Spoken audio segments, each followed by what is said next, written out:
მოგესალმებით ეთერში ეს დასოტევის საინფორმაციო გამოშვება დღის მთავარ სიახლეებს მარიამ ელიავა გაგაცნობთ. კონკრეტულ ბიზნესმენებს აქვთ პოლიტიკური მიკერძოება და ელოდებიან გამორჩენას ხელისუფლებაში კოლექტიური ნაცმოძრაობის დაბრუნების შემთხვევაში. ამის შესახებ საქართველოს პრემიერ-მინისტრმა ირაკლი კობახიძემ ჟურნალისტებს განუცხადა. პრემიერის თქმით ისინი თითქოს უპირისპირდებიან ყველაფერ რუსულს და სინამდვილეში თვითონ იღებენ სარგებელს რუსეთთან ვაჭრობით. აქედან აბსოლუტურად ყველაფერი არის გარკვეული. გარდა ამისა, ჩვენ ამ ადამიანებსაც ხვებსაც შევთავაზეთ საჯარო დისკუსია არაერთხელ ყველა საკითხთან დაკავშირებით. კონკრეტული ბიზნესმენებიც გაექცნენ ამ დისკუსიას. მიზეზი არის მარტივი. შეკითხვებზე მათ არ აქვთ პასუხი. ნებისმიერი კითხვის შემთხვევაში გაირკვევა, რომ სინამდვილეში ისინი მოქმედებენ არა რაღაც ობიექტური ანალიზის საფუძველზე, არამედ საკუთარი სუბიექტური ინტერესების მიხედვით, განაცხადა პრემიერმა. რუსეთის მიერ მხარდაჭერილი ძალისხმევები მოხდეს საქართველოს მოქალაქეების ნების განადგურება და მარიონეტ სახელმწიფოდ გადაქცევა უკიდურესად შემაშფოთებელია. ასე ეხმაურება ამერიკელი სენატორი ტომ ტილისი აშშ-ის მიერ ბიძინა ივანიშვილის დასანქცირებას. რუსეთის მიერ მხარდაჭერილი ძალისხმევები მოხდეს საქართველოს მოქალაქეების ნების განადგურება და მარიონეტ სახელმწიფოდ გადაქცევა უკიდურესად შემაშფოთებელია. ცნობისთვის, ამერიკის შეერთებული შტატების სახაზინო დეპარტამენტმა ქართული ოცნების თავმჯდომარე ბიძინა ივანიშვილს სანქციები დაუწესა. ამის შესახებ განცხადებას აშშ-ის სახაზინო დეპარტამენტის უცხოური აქტივების კონტროლის ოფისი ავრცელებს. ამასთან, როგორც აშშ-ის სახელმწიფო მდივანი ენტონი ბლინკენი აცხადებს, შეერთებული შტატები ასანქცირებს ბიძინა ივანიშვილს, საქართველოს მმართველი პარტიის ქართული ოცნების დამაარსებელს და თავმჯდომარეს, რუსეთის ფედერაციის სასარგებლოდ საქართველოს დემოკრატიისა და ევროატლანტიკური მომავლის ძირის გამოთხრისთვის. ეს კლასიკური ლიბერალური ფაშიზმია, ასე აფასებს პრემიერ-მინისტრი ირაკლი კობახიძე საახალწლო ღონისძიებებში მონაწილეობასთან დაკავშირებით მომღერლების მიმართ გავრცელებულ განცხადებებს.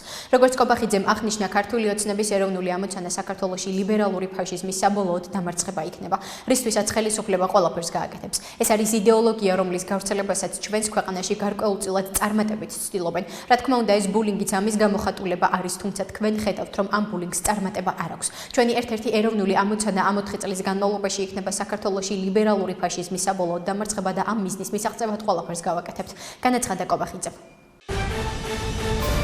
თეახულიდიანმა საქართველოში აზერბაიჯანის რესპუბლიკის საგანგებო და სრულუფლებიან ელჩ ფაიკ გულიევს აზერბაიჯანის ავიახაზების თვითმფრინავის ავიაკატასტროფასთან დაკავშირებით მიუსამძიმრა და დაღუპულების გამო ღრმა მწუხარება გამოთქვა.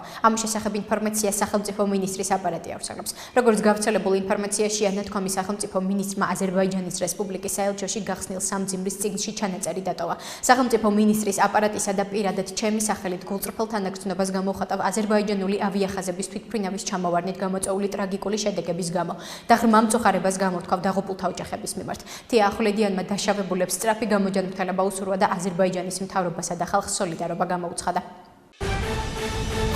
სახელმწიფო უსაფრთხოების სამსახურის უფროსი გრიგოლ ლილუაშვილი აზერბაიჯანის საელჩოში იმყოფებოდა, სადაც საქართველოში აზერბაიჯანის რესპუბლიკის საგანგებო და სრულუფლებიან ელჩ ფაიკ გულიევ შეხვდა და ქალაქ აქტაუსთან მომხდარი აზერბაიჯანის ავიახაზების თვითმფრინავის ავიაკატასტროფის გამო მიუსამძიმრა. აღნიშნულ ინფორმაციას სახელმწიფო უსაფრთხოების სამსახური ავრცელებს. მათივე ცნობით, სახელმწიფო უსაფრთხოების სამსახურის უფროსმა ღრმა მწუხარება გამოთქვა ავიაკატასტროფის შედეგად დაღუპულების გამო და სამძიმრის წიგნში ჩანაწერი დატოვა. საქართველოს იუსტიციის მინისტრი ანდრი ოხანაშვილი თურქეთის რესპუბლიკის საგანგებო და სრულუფლებიან ელჩს საქართველოში ალი ქან ორბაის შეხვდა. იუსტიციის სამინისტროს ინფორმაციით გაცნობიტი ხასიათის შეხვედრაზე მხარეებმა ორი ქვეყნის კომპეტენტურ უწყებებს შორის სამართლის სფეროში არსებული მჭიდრო და ეფექტიანი კოორდინაციის შესახებ ისაუბრეს და მომავალში ურთიერთთანამშრომლობის კიდევ უფრო გაღრმავების თაობაზე მზაობა გამოთქვეს. ამასთან აღნიშნავენ, რომ იუსტიციის სამინისტროში გამართულ შეხვედრას ესწრებოდნენ საქართველოს იუსტიციის მინისტრის მოადგილეები ბექა ძამაშვილი და ნიკო თათულაშვილი და თურქეთის საელჩოს საკონსულო განყოფილების ხელმძღვანელი ბორანჯან ქოჩბაღანი. თბილისის შოთა რუსთაველის სახელობის საერთაშორისო აეროპორტში სრულმასშტაბიანი გეგმური სწავლება გაიმართა.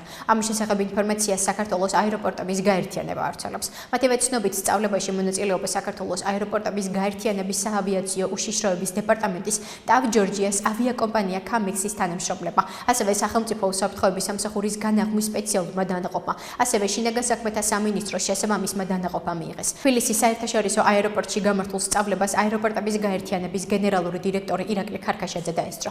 სრულმასშტაბიანი სწავლებები საქართველოს აეროპორტებში პერიოდულად 2 წელიწადში ერთხელ ტარდება. სწავლების მიზანია აეროპორტში საგანგებო მდგომარეობის შემთხვევაში მონაწილე ორგანიზაციების და სამსახურების რეაგირების დროის დადგენა, ასევე საგანგებო სიტუაციებში მოქმედების გეგმის გათვალისწინებული პროცედურების კოორდინირებულად და ეფექტიანად წარმართვა. შინაგან საქმეთა სამინისტროს ინფორმაციით ახალი წლის დღესასწაულის გამო გამოცხადებულ უქმე დღეებთან დაკავშირებით მომსახურების სააგენტო, ასევე საპატრულო პოლიციის დეპარტამენტის ერთიანი მომსახურების სერვის ცენტრები და საინფორმაციო კოლ-ცენტრი 2025 წლის 1-12 იანვარს არ იმუშავებენ, ხოლო 13 იანვრიდან მუშაობა ჩვეულ რეჟიმში განახლდება.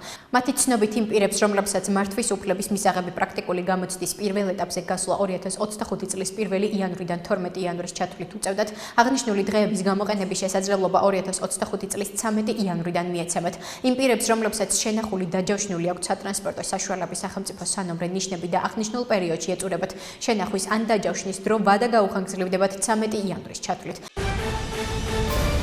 ისნის რაიონის გამგებლის მოვალეობის შემსრულებელმა გიორგი რჩეულიშვილმა საზოგადოებას გამგეობის მიერ 1 წლის განმავლობაში შესრულებული სამუშაოები წარუდგინა.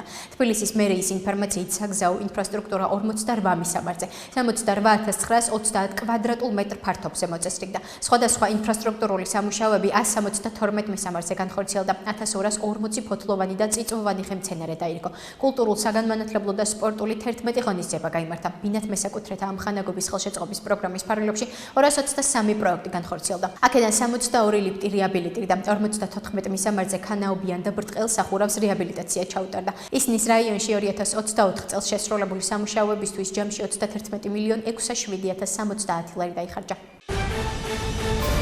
ახლა კი გაგაცნობთ უცხოეთის სიახლეებს. სამხრეთ კორეის პარლამენტმა პრეზიდენტის მოვალეობის შემსრულებლის ჰან დაკსუს იმპიჩმენტს მხარი დაუჭირა. ინფორმაციას BBC ავრცელებს. გამოცემის ცნობით ჰან დაკსუს იმპიჩმენტის სასარგებლო თქმა 300-დან 192 დეპუტატმა მისცა. მას შემდეგ, რაც სამხრეთ კორეა დემოკრატიული სახელმწიფო გახდა, ეს პირველი შემთხვევაა, როცა პრეზიდენტის მოვალეობის შემსრულებლის იმპიჩმენტი განხორციელდა. პრეზიდენტის მოვალეობის შემსრულებლის პოსტზე ჰან დაკსუს ფინანსთა მინისტრი ჩოი სანგ მოკი ჩაანაცვლებს. ოპოზიციამ იმპიჩმენტის შუამდგომლობა მას შემდეგ წარადგინა, რაც მან დაბლოკა საკონსტიტუციო სამართლოს 3 მოსამართლის დანიშვნა, რომლებიც მთავარმა ოპოზიციურმა დემოკრატიულმა პარტიამ წარადგინა. გაეროს გენერალური მდივანი ანტონიო გუტერეში ჰუსიტ მეამბოხეებსა და ისრაელს შორის საომარი მოქმედებების ესკალაციას გმობს. ინფორმაციას გარდიანი ავრცელებს. გენერალური მდივანი გმობს იემენსა და ისრაელს შორის ესკალაციას. განსაკუთრებით შემაშფოთებელია ისრაელის საჰაერო თავდასხმების სანას საერთაშორისო აეროპორტზე, წითელი ზღვის პორტებსა და იემენის ელექტროსადგურებზე. დღევანდელი საჰაერო თავდასხმები მოყვა ჰუსიტების ესკალაციის გამო უწევდა ახლოებით 1 წლიან ქმედებებს წითელ ზღვასა და რეგიონში, რაც საფრთხეს ოქმნის მშვიდობიანი მოსახლეობას, რეგიონულ სტაბილურობას და საზღვაო ნავიგაციის თავისუფლებას. აღნიშნულია ანტონიო გუტერეშის პრესპიკერის განცხადებაში. ჯანდაცვის მსოფლიო ორგანიზაციის ხელმძღვანელმა ტედროს ათანომ გებრეისუსმა სოციალურ მედიაში გამოქვეყნებულ პოსტში განაცხადა, რომ იემენის დედაქალაქ სანას აეროპორტში თვითმფრინავში ასვლას აპირებდა, როდესაც საჰაერო თავდასხმა განხორციელდა, რის შედეგადაც თვითმფრინავის ეკიპაჟის წევრი დაშავდა და აეროპორტში სულ მცირე 2 ადამიანი დაიღუპა. რუსეთის პრეზიდენტმა ვლადიმერ პუტინმა არ მიიღო ამერიკის შეერთებული შტატების არჩეული პრეზიდენტის დონალდ ტრამპის გუნდის მიერ შემუშავებული წინადადება უკრაინაში მშვიდობის შესახებ.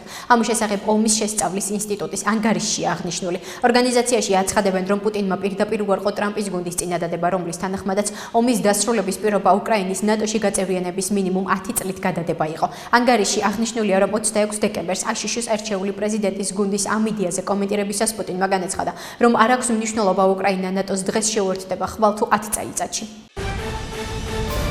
ამერიკა პირველ ადგილზე უნდა დავაყენოთ არანაირი დაფინანსება პროირანულ დიქტატურებს. ამის შესახებ განცხადებას რესპუბლიკელთა კვლევითი კომიტეტი X-ის საკუთარ გვერდზე ავრცელებს. ამერიკა პირველ ადგილზე უნდა დავაყენოთ არანაირი დაფინანსება პროირანულ დიქტატურებს, ნათქვამია განცხადებაში. აღნიშნულით რესპუბლიკელთა კვლევითი კომიტეტი კონგრესმენ ჯო უილსონის განცხადებას ეხმაურება, რომელშიც კონგრესმენი ბიძინა ივანიშვილს კორუმპირებულად მოიხსენიებს და ჩინეთისა და ირანის მოყვარულს და ამერიკის მოძულეს უწოდებს. იმავე განცხადებაში უილსონი აღნიშნავს, რომ ივანიშვილი საქართველოს დემოკრატიიდან დიქტატურად გადაქცევას ცდილობს და თუ ეს მოხდება, საქართველოს სრულად უნდა შეუწყდეს დაფინანსება. ამერიკელი გადასახადების გადამხდელთა ფული არ უნდა გადაეცეს პროირანელ დიქტატორებს. ეს არის რესპუბლიკელთა კოლევითი კომიტეტის საბიუჯეტო წინადადების საკვანძო პრინციპი. ამერიკა პირველ ადგილზე უნდა დავაყენოთ. კონგრესმენი ჯო უილსონი წლების განმავლობაში უწყება ჩვენ ეროვნული უსაფრთხოების სამუშაო ჯგუფზე მუშაობას. მადლობა თქვენი ლიდერობისთვის. ამის შესახებ ნათქვამია რესპუბლიკელთა კოლევითი კომიტეტის განცხადებაში. რესპუბლიკელთა კოლევითი კომიტეტი ასევე აზიარებს ჰელსინკის კომისიის თავმჯდომარე კონგრესმენი ჯო უილსონის განცხადებას, რომელშიც იგი შეკითხვას სვამს, რა უნდოდა სულ რამდენიმე თვის წინ ირანში ირაკლი ყობახიძეს ტერორისტული დაჯგუფებების ლიდერებთან, რომლებიც აქტიურად გეგმავდნენ დონალდ ტრამპის მკვლელობას. ასეთი იყო მიმდინარე სიახლეები მომავალ შეხვედრამდე.